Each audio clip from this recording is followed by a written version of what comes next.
Yep, over the holidays you've probably spent some time here, building sandcastles, playing with your friends, eating ice cream, and most importantly, swimming.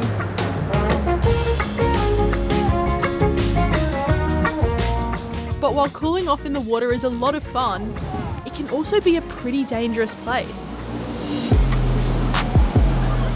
Last year there were 6,000 rescues made along the Australian coastline and 281 people died, which is why Surf Lifesavers are on a mission to keep people safe.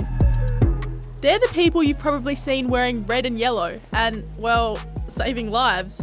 And they say one of the most important things you can do at the beach is to make sure they can see you. Biggest tip is to swim between the flags, because that's where we've got extra sets of eyes keeping you safe, and make sure you're swimming with someone else.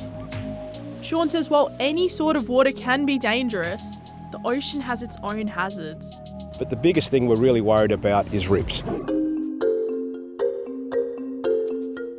Rips are very strong and narrow currents that run perpendicular to the beach and quickly pull swimmers away from the shore and out to sea. Because if you find yourself in a rip, what's actually happening is the wave energy is trying to get away from the shoreline, and it takes the quickest path out, and often our swimmers get trapped in them. Here, lifesavers have used coloured dye to show a rip in action, but without it, they can be really hard to spot, even for experts.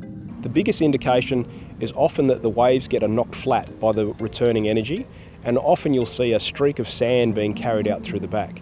Other things to look out for include deep, dark patches of water, fewer breaking waves, or foamy, discoloured water beyond the waves. So, what do you do if you get caught in a rip? The most important thing to remember is to stay calm. Sean says that you should never try and swim against a rip. Even Olympic swimmers aren't fast enough for that. You'll probably just wear yourself out. And that's why people get in trouble. They think they should just try and take the shortest path back to the beach and try and swim back the way they've come. Instead, flip onto your back and float with the rip. Next, signal out to shore. Put your hand up to wave for assistance, and you'll often find one of our lifesavers, if you're at a patrol beach, will come out and help, or maybe someone standing by will actually help you get back in.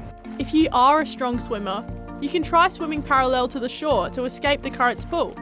In other words, just swim left or right. Just remember that if you do see someone else stuck in a rip, it's super important that you don't jump in to save them. So in Australia we've got a problem with bystander rescues, which is when people are trying to help other people, ending up getting in trouble themselves. Instead, try and alert a lifeguard nearby. If there aren't any on site, throw in something that floats for them to grab onto, like a surfboard. So we've covered rips. What else should we be looking for in the water? First of all, it's about understand your own capabilities. The surf at the moment today is nice and flat and nice and calm, so it's good for everyone to go in. But even then, you don't know what happens with the sand as you move further out. Sean says waves can be really dangerous, whether you're in the water or next to it. And you should also be aware of what other people are doing around you. But one of the best things we can all do to stay safe is to learn to swim. There's so many learn to swim programs around the country. Surf offers some of them. Make sure you can swim so you can enjoy the beach.